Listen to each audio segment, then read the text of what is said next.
first one is description. Indulge in the juicy goodness of popcorn sensation, made with the finest ingredients. Our popcorn bursts with flavor in every bite. Perfect for solo snacking or sharing with friends, it is an ideal treat for any occasion. With convenient refrigeration, you can enjoy fresh, delicious popcorn anytime, anywhere. Treat yourself to the ultimate snacking experience with popcorn sensation. Second one is history. First, domesticated around 10,000 years ago in present-day Mexico, has been used for popcorn for thousands of years. Fossil evidence indicates the corn was in Peru as early as 4700 BCE, with popcorn occurring over 1,000 years ago. The oldest confirmed popcorn evidence is from 3600 BCE in New Mexico, linked to the ancestral Puebloan peoples who traded with tropical Mexico. And in the 19th century, popcorn was manually popped on stove tops and sold as first on non-parallel on the U.S. East Coast. The term popcorn first appeared in 1848. Popcorn was also ingredient in the early versions of Cracker Jack, where it was hand-packed. The next one is SWOT analysis, and the first one is strength. Popcorn is a versatile snack enjoyed in many settings, like movie theaters, sporting events, and at home. It has a relatively low carbon footprint compared to many other snacks, particularly when produced locally and sustainably. Popcorn's cultural significance is customizability with various flavors, and seasonings enhance its appeal, featuring in diverse tastes. Additionally, being naturally gluten-free is with various dietary restrictions, protein and consumer space. Next one is weaknesses. Popcorn was popped has a short shelf life unless stored properly, which can be a drawback compared to other snacks. It also occupies a lot of space, making storage and transportation less efficient. Demand for popcorn can be seasonal, peaking during holidays and movie releases, complicating inventory management. Its preparation time and potential messiness may discourage impulse by its convenience settings. Additionally, while naturally gluten-free, some flavorings or coatings can introduce allergens, such as dairy or nuts, restricting its appeal to a certain customers. The last SWOT analysis is opportunities. Overall, during economic uncertainty, consumers tend to spend less on discretionary items like snacks, impacting popcorn demand. Additionally, regulatory changes or increase with costs may affect pricing and profitability. Established brands and private labels may compete with similar products, challenging market share. Shifting consumer preferences towards healthier or exotic snacks could further reduce traditional popcorn demand. Lastly, technological advancements may introduce more convenient or novel snack options, disrupting the popcorn industry. And the next one is threats. The provided statements outline strategies for marketing popcorn as a healthy snack choice while expanding its product line, exploring new markets. It emphasizes leveraging social media, offering various popcorn varieties, and investing in sustainability for brand enhancement and consumer appeal. Hello, ang Pop Sensation ay isang cute at masarap na snack perfect for sharing with friends and whole family na nakaka-excite kainin dahil sa mga flavors nito. Ang popcorn ay maingat na inahanda na may premium kernel, mais at masarap na panlasa kabilang ng mga flavor na pinagpipilian tulad ng cheese, caramel at pati na rin ang pwedeng pagpipilian tulad ng chocolate, sour cream at caramel. Ang snack ay nakapack sa mga selyadong cup na may tiyak na cover na nagtataglay ng natatanging Pop Sensation na logo. Ang mga cup ay kasama din ng dalawang sackheads, isa para sa asukal at ang iba pang cup para sa asin na nagbibigay daan sa mga customer na customize ang kanilang taste sa flavor ng popcorn sa kanilang mga gusto. Ang bagong style ng packaging ng Pop Sensation ay idinisenyo upang magbigay ng bagong taste sa style nito at kakaiba sa iba pang merenda. Ang takip ng cup at disenyo ay maingat na ginawa upang madaling kainin at hindi tapon dahil na sa maayos na packaging nito at Ang logo ay nakaprint sa cup upang madagdag ng katangian ng personalidad sa produkto. Kitang-kita ang atensyon sa detalye sa disenyo na ang bawat cup ay nagtatampok na natatanging style ng lagayan ng popcorn. So, the group production location is situated in the Barangay Alupay, in the town of Rosario Province of Batangas. The products will be produced in the residence of one of the group members, Miss Ashley Simbahan. They can also be sold through a physical store near the health center and school of Alupay Integrated National High School, as well as Facebook page. Buyers have the option to choose how they receive their orders, either by having it delivered to their residence for an additional fee or by picking it up personally at the manufacturing location or a designated meet-up location. The supply chain of the product involves sourcing through raw materials, manufacturing, distribution, and retail. First is raw materials, including kernel corn, oil, and powder flavors, which is cheese, sour cream, liquid flavor, choco, and caramel, from local suppliers and stores with pricing quality check and supply chain stability. Second is manufacturing. Through manufactured product is then mixed in the production station. Cooked and coated package in the specific proportions to achieve the desired flavor. The third is distribution. The product is then distributed to the retailers to stored in distribution centers for retailing, requiring logistic planning, product stashing, and transport management. And lastly, the retail.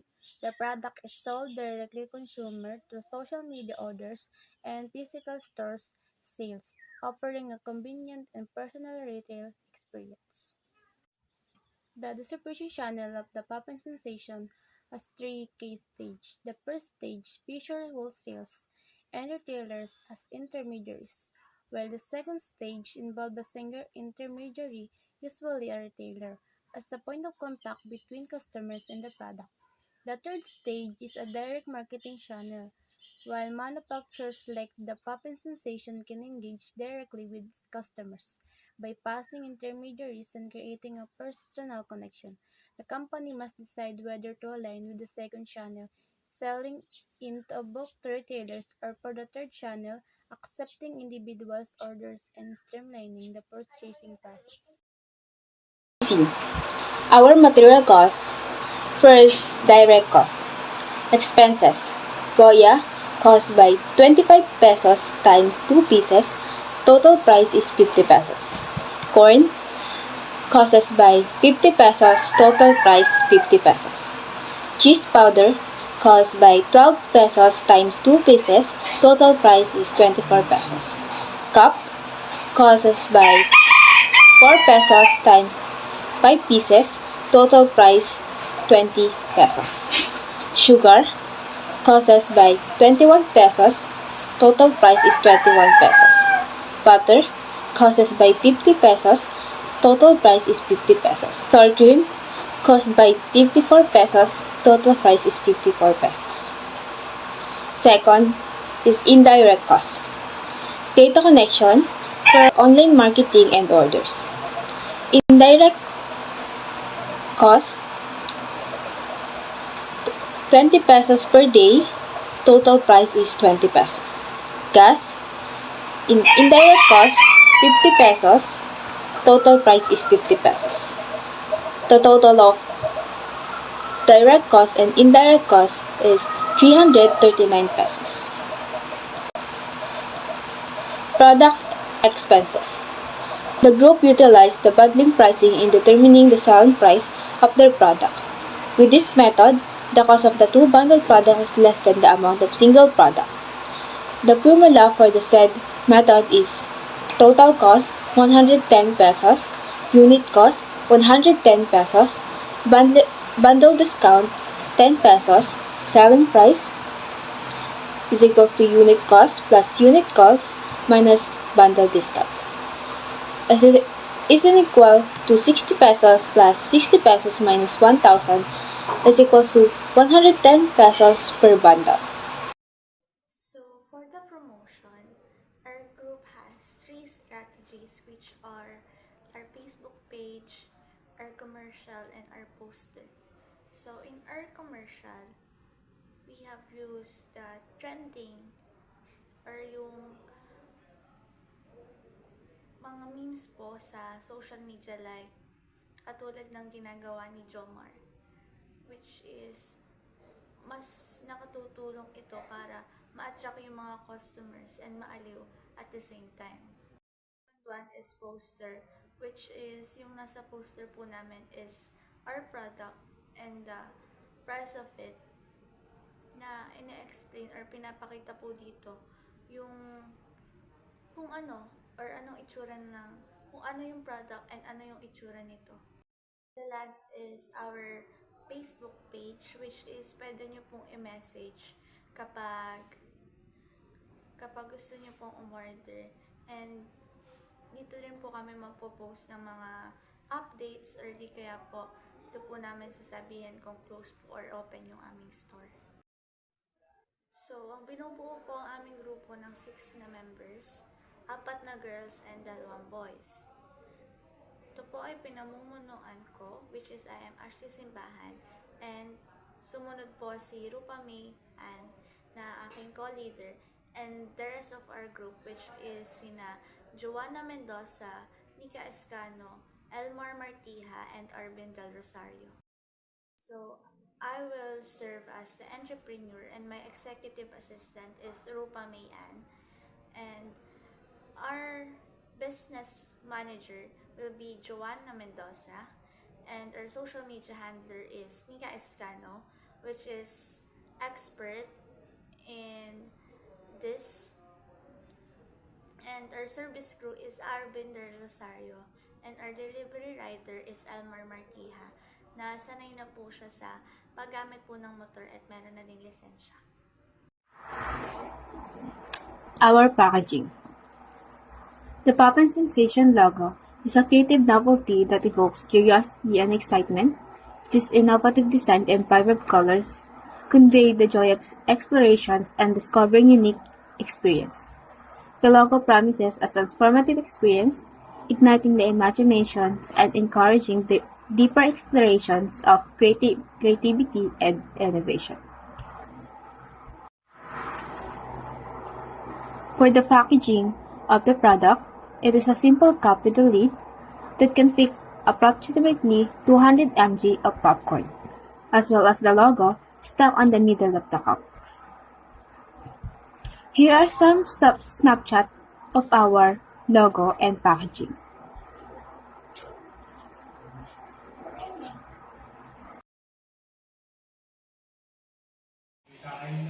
Step 1. First, turn on the gas and wait for the pan heat up. Step 2. And then put the oil. And it has been put. Wait for the oil heat up. Step 3. Put the corn kernels in the pan. Step 4. Wait for the corn sprout and cover it. Step 5. When the all corn has popped, stir it, and when everything is all ready, immediately cook it. Step 6. Make a caramel flavor using the sugar and butter to melt in the pan and mix it. Step 7. After it melts, stir it and put in the cooked corn and stir it. Step 8. Put it in a cup. Step 9. And finally, all the popcorn is placed and arranged. So enjoy.